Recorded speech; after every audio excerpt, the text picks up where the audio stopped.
What's up, guys? We are back with another freaking video, and today we are test trying Takis Zombie.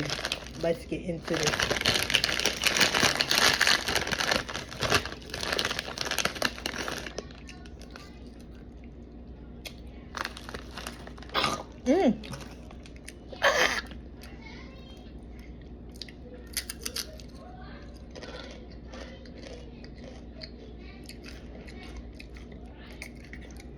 I think I'm gonna have the kids try this.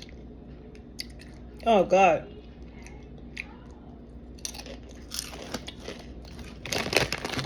It don't taste bad, but it does catch you off guard when you first put it in there.